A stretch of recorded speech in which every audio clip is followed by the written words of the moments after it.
Hey student, welcome once again to your online classes. बच्चों इस वाले वीडियो में हम एक्सरसाइज 20 का क्वेश्चन नंबर 19, 20 और 21 आपको सॉल्व करना सिखाएंगे। और हमेशा की तरह प्रीवियस और नेक्स्ट वीडियो का लिंक आपको डिस्क्रिप्शन बॉक्स में मिल जाएगा, और वहाँ पर अगर वर्क नहीं करता है लिंक तो आप उससे कमेंट बॉक्स में भी ले सकते हो। तो ये स्टार्ट करते हैं, देखते हैं क्वेश्चन नंबर 19 में क्या दिया हुआ है कि 3 cubes of iron whose edge are 6 centimetre, 8 centimetre और 10 centimetre respectively are melted and form into a single cube. तो the edge of new cube form is, तो देखो क्या बोल रहा है कि 3 क्यूब है हमारे पास छोटे छोटे, 6 सेंटीमीटर इसका डायमेंशन है। ठीक है, क्यूब है यानी कि जो लेंथ ब्रेथ और हाइट होगा तीनों बराबर होगा, ये ध्यान रखना।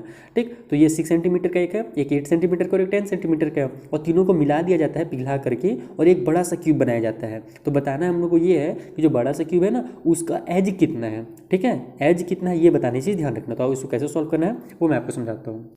देखो, अब सबसे पहले हम क्या करेंगे यहाँ पर कि हमारे पास छोटे छोटे तो 3 क्यूब दिए गए हैं, तो हम क्या कर लेते हैं कि उन तीनों क्यूब को मिला करके जो बड़ा क्यूब बन रहा है ना उसका वॉल्यूम जान लेते हैं। वो तो हम आसानी से निकाल सकते हैं। कैसे निकालेंगे, देखो हमारे पास छोटा क्यूब जो है एक कितना है 6 सेंटीमीटर का है, तो उसका जो वॉल्यूम का फॉर्मूला होगा क्या होगा, 6 के पावर में 3 होगा, क्योंकि वॉल्यूम का फॉर्मूला हम जानते हैं क्या होता है, वॉल्यूम ऑफ क्यूब जो होता है, volume of cube equal to होता है ए के पावर में 3, यानी कि जो एज है ना उसके पावर में 3। तो जो हमारे पास टोटल जो वॉल्यूम निकलेगा हम वो निकाल लेते हैं यहाँ से, यानी कि जो हमारे पास तीनों क्यूब है ना उन तीनों का जो टोटल वॉल्यूम है वो कितना है। तो देखो पहले वाले क्यूब का जो वॉल्यूम निकलेगा वो 6 के पावर में 3 निकल जाएगा, प्लस कर लेते हैं क्योंकि हम टोटल वॉल्यूम निकाल रहे हैं तो प्लस करेंगे। तो दूसरा वाला जो क्यूब है उसका 8 सेंटीमीटर दिया हुआ डायमेंशन, तो उसका जो क्यूब वॉल्यूम निकलेगा वो क्या निकलेगा 8 के पावर में 3, और तीसरा वाला में कितना दिया हुआ 10 दिया हुआ है, तो वो निकल जाएगा हमारा 10 के पावर में 3। ठीक है, ये हमें क्या मिल जाएगा, टोटल यहाँ से वॉल्यूम मिल जाएगा तीनों क्यूब का। ठीक है, और ये हमारा वॉल्यूम निकल रहा है, तो length multiply breadth multiply height तीनों होता है, तो सेंटीमीटर सेंटीमीटर सेंटीमीटर में तीनों है, तो ये निकल जाएगा हमारा सेंटीमीटर के क्यूब में हो जाएगा। ठीक है, ये चीज़ मैं आपको लगभग हर वीडियो में समझाते आ रहा हूँ। अब देखो यहाँ पर से हमारा कितना टोटल वॉल्यूम निकलता है वो देख लेते हैं। 6 6 जा 36, 36 6 हमारा कितना होता है 36 मल्टीप्लाई 6 करके देख लेते हैं, ये हो जाएगा 60, 36 का 6 कैरी हो गया हमारे पास कितना, तो हो गया 3, फिर 6 3 18 और 3 हो जाएगा हमारे पास 21, यानी कि 216 हो जाएगा इसका। यहाँ पर लिख लो 216।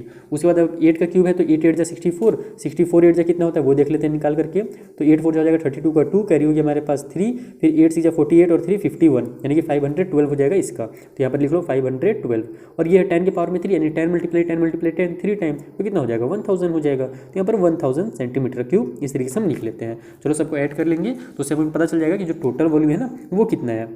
0 2 और 6 कितना होगा 8 हो जाएगा, उसके बाद 0 1 और 1 है तो 2 हो जाएगा। ठीक है, फिर 0 5 और 2 है तो ये 7 हो जाएगा, और ये लास्ट में 1 है तो 1 हो जाएगा, यानी इतना सेंटीमीटर का जो क्यूब है ना ये क्या है हमारा टोटल वॉल्यूम है। अब देखो हमको बड़ा वाला जो क्यूब है उसका हमको क्या मिल गया, वॉल्यूम मिल गया। छोटा छोटा मिला करके तीनों को मिला करके बड़ा वाला बना था, तो बड़े वाले को अपन को यहाँ से वॉल्यूम मिल गया कि जो बड़ा वाला क्यूब होगा ना वो इतना उसका वॉल्यूम होगा। अब हमको कभी भी किसी भी क्यूब को वॉल्यूम दिया रहे उसका एज निकालना है तो क्या करना है, सिंपल तरीका है कि आप वहाँ पर वॉल्यूम का फॉर्मूला लगाओ, वहाँ से आपको एज मिल जाएगा। तो देखो यहाँ पर हमारे पास जो न्यू क्यूब बना है उसका वॉल्यूम यहाँ पर हम लिख लेते हैं कि वॉल्यूम ऑफ न्यू क्यूब। ठीक है, जो न्यू क्यूब बन रहा है ना बड़ा सा उसका जो वॉल्यूम निकला है वो कितना निकल गया हमारा 1728 सेंटीमीटर का क्यूब। ठीक है, ये समझ में आ रहा है ना कि ये जो तीनों मिल करके जो बनाएंगे ना टोटल वॉल्यूम जो तीनों का होगा वही क्या होगा नए वाले क्यूब का वॉल्यूम होगा, दोनों क्या होंगे आपस में इक्वल होंगे। तो ये जो हमारा निकला है वो नए वाले क्यूब का वॉल्यूम निकला है। बस यहाँ से अब ए के पावर में 3 वाला फॉर्मूला लगाओ, क्यूब का जो हमारा वॉल्यूम का फॉर्मूला होता है 1728 सेंटीमीटर का, ये हो जाएगा क्यूब हमारा। ठीक है, अब हमको क्या करना है, ए का वैल्यू निकालना है। एज का मतलब होता है यहाँ पर हम एज को ही ए से डिनोट कर रहे हैं, तो हमको ए का वैल्यू जानना है। इस 3 का तो पावर में 3 है तो हम क्या करेंगे इसको इधर ट्रांसफर करेंगे, तो ये इस तरीके से हो जाएगा। अंडर रूट में आ जाएगा हमारा 1728 सेंटीमीटर का क्यूब पूरा आ जाएगा अंडर रूट में, और इसके पावर में आ जाएगा हमारा 3, यानी कि अगर आप यहाँ पे 3 का भी इसका पेयर बना लेंगे तो ये क्या होगा हमारा बाहर निकलेगा। चलो इसको हम लोग 3 का पेयर बना लेते हैं, तो ये हो जाएगा हमारे पास 1728। जल्दी से इसके फैक्टर्स फाइंड करो, हम चाहें तो इसको 2 से भी कर सकते हैं 4 से भी कर सकते हैं, छोटे नंबर से कोशिश करो कि छोटे नंबर से स्टार्ट किया जाए, तो हम इसको 2 से ही लेना शुरू करते हैं। ये हो जाएगा हमारे पास 2 8 जा 16, 1 इधर चल गया, 17 में से 1 कट होकर के इसको बना दिया 12, तो 2 6 जा 12 और 2 4 जा 8 हो गया। फिर 2 से हो रहा है तो फिर 2 से कर लो, 2 4 जा 8, 2 3 जा 6, 2 2 जा 4, फिर 2 से हो रहा है फिर 2 से कर लो, 2 2 जा 4, 2 1 जा 2, यहाँ पर से 1 बचा वो आगे जाकर 12 बना देगा, तो 2 6 जा 12 हो जाएगा।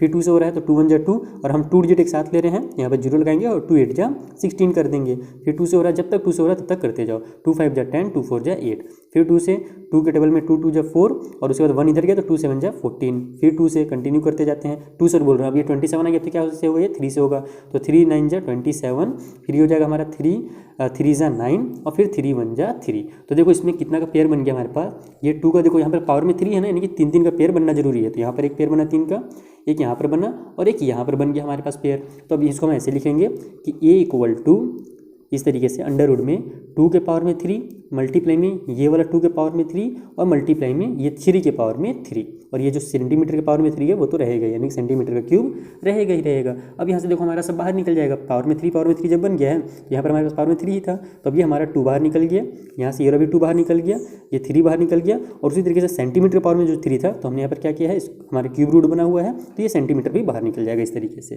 ठीक है, पावर में जो 3 था वो हट जाएगा, जैसे इन लोग का हट गया, तो अब इसका बस मल्टीप्लाई करो और आपका आंसर रेडी है। ये हो जाएगा 2 2 जा 4 और 4 3 जा 12, यानी कि 12 सेंटीमीटर जो है ना वो बड़े वाले क्यूब का एज है। इस तरीके से आपको निकालना है, यानी पहले तो टोटल वॉल्यूम निकाल लेना है और फिर वॉल्यूम वाला फॉर्मूला लगा करके उसका आप एज आसानी से फाइंड कर सकते हो। ये हो गया हमारा क्वेश्चन नंबर 19 सॉल्व। आइए 20 सॉल्व करते हैं। देखो क्वेश्चन नंबर 20 में क्या दिया हुआ है कि 5 क्यूब, ये है ना 5 इक्वल क्यूब्स, 5 जो है इक्वल क्यूब्स हैं, ईच ऑफ एज 5 सेंटीमीटर और सबका जो एज है वो 5 सेंटीमीटर है, are place adjacent to each other, और उनको क्या किया जाता है, एडजेसेंट रखा जाता है। एडजेसेंट मतलब क्या होता है, बगल बगल में। ठीक है, यानी कि लाइन से इस तरीके से रखा जाता है। तो the volume of the cuboid so forms, तो बताइए कि जो वॉल्यूम होगा ना क्यूबाइड का वो कितना होगा। तो यहाँ पर आप थोड़ा सा कंफ्यूज हो गए होंगे, फिर से मैं आपको देखो इसको डायग्राम के थ्रू समझा देता हूँ कि इसमें हमको बोल क्या रहा है, पहले तो वो आप समझ जाओ कि हमारे पास क्या है, क्यूब है 5 सेंटीमीटर के। ठीक है, इस तरीके का क्यूब है, वो क्या है लाइन से एक दूसरे के बगल में रखा हुआ है, 5 क्यूब है हमारे पास ना। तो इस तरीके से ये दूसरा बन गया, ये तीसरा बन गया, थोड़ा सा खराब दिख रहा है मेरा, सेम साइज़ का नहीं दिख रहा लेकिन ये सेम साइज़ के हैं सब। ये चौथा बन गया और ये 5वां बन गया, सभी क्या है 5 सेंटीमीटर के हैं। ठीक है, तो अब ये क्या बन गया, हमारा क्यूबाइड बन गया। तो अब हमको क्या करना है, इस क्यूबाइड का ही जो क्या बोलते हैं वॉल्यूम है ना वो निकालना है। तो यहाँ पर देखो हमारा जो क्यूबाइड बनेगा नया वाला, उसका जो लेंथ होगा वो तो चेंज हो जाएगा, 5 सेंटीमीटर, ये भी 5 सेंटीमीटर, टोटल कितना हो जाएगा, 5 5 जा 25 हो जाएगा। तो हम यहाँ पर लिखेंगे कि जो लेंथ क्यूबाइड का ना, लेंथ ऑफ क्यूबाइड, ठीक है, क्यूबाइड इक्वल टू 25 सेंटीमीटर। ये 25 कहाँ से समझ में आया ना, ये 5 इस तरीके से ये लंबा सा जो बना ये 25 सेंटीमीटर इसका लेंथ हो गया। जो ब्रेथ होगा इसका, ब्रेथ भी आप लिख सकते हो, विड्थ भी लिख सकते हो। ठीक है, तो जो ब्रेथ होगा वो कितना होगा, वो तो केवल 5 सेंटीमीटर ही होगा। देखो ये इधर से बड़ा हुआ क्या, इधर तो रखे नहीं थे हम लोग, इधर बढ़ाते गए थे, तो इसकी यहाँ से यहाँ तक कितनी है लेंथ, ये 5 सेंटीमीटर है, तो ब्रेथ जो होगा वो 5 सेंटीमीटर ही रहेगा।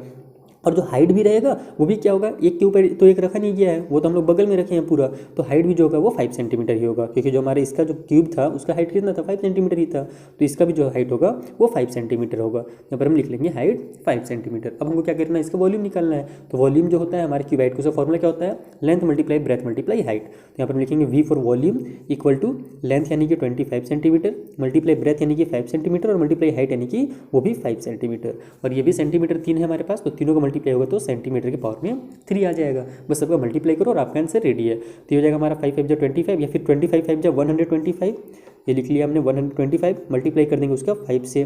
ठीक है, तो इसका बस मल्टीप्लाई करो और आपका आंसर रेडी है। 5 5 जा 25 का 5 कैरी हो गया 2, 5 2 जा 10 और 2 12 का 2 कैरी हो गया हमारे पास 1, 5 1 जा 5 और 1 6, यानी कि 625 सेंटीमीटर जो होगा ना वो क्या होगा, जो क्यूबाइड बन रहा है उसका लेंथ होगा, सॉरी टोटल वॉल्यूम होगा। तो एकदम ये सिंपल सा क्वेश्चन था, बस इसमें आपको समझना था कि किस तरीके से वहाँ पर क्यूबाइड को रखा गया है और वो मतलब किस तरीके से क्यूबाइड बन रहा है, तो उसका बस लेंथ चेंज होगा, बाकी सब सेम रहेगा। ठीक है, ये जो क्वेश्चन नंबर 21 है उसे सॉल्व करते हैं। तो क्वेश्चन नंबर 21 में क्या दिया हुआ है कि a circular well with a diameter of 2 metres is dug out to a depth of 14 metre, what is the volume of the earth dug out. देखिए यहाँ पर बोल क्या रहा है कि कुआं था जिसका जो डायमीटर दिया हुआ है वो 2 मीटर दिया गया है, और वो क्या किया जा रहा है, कोड़ा जा रहा है कितने गहराई तक, तो 14 मीटर की गहराई तक उसे खोदा गया है। ठीक है, तो इसमें पूछ रहा है कि व्हाट इज द वॉल्यूम, तो बताइए कि जो मिट्टी निकलेगा ना, यानी कि अर्थ जो निकलेगा, अर्थ का मतलब होता है यहाँ पर मिट्टी से लिया जा रहा है। ठीक है, तो जो मिट्टी निकलेगा उससे कुएं से, उसका जो वॉल्यूम होगा वो कितना होगा। देखो सिंपल सा एकदम क्वेश्चन है। एक हमारे पास क्या है, वेल है, इसका मतलब कि वो किस शेप में होगा हमारा, वो सिलेंडर के शेप में होगा। ठीक है, ये देखो मालूम मैं इस ढक्कन को यूज़ कर रहा हूँ सिलेंडर के समझ जाने के लिए आपको, कि अब देखो ये मान लो एक कुआं है हमारा, इसका डायमीटर यहाँ से यहाँ तक 14 सेंटीमीटर है, सॉरी 2 मीटर है, और जो इसकी अर्थ की जो हमारे पास गहराई दी हुई है ना, यहाँ पर बोला ना डेप्थ जो है, इसकी गहराई जो है वो कितनी है, तो वो 14 है, यानी कि हमारा ये यहाँ से यहाँ तक जो इसका हाइट दिया गया है वो क्या है 14 मीटर है। इतना क्लियर हुआ।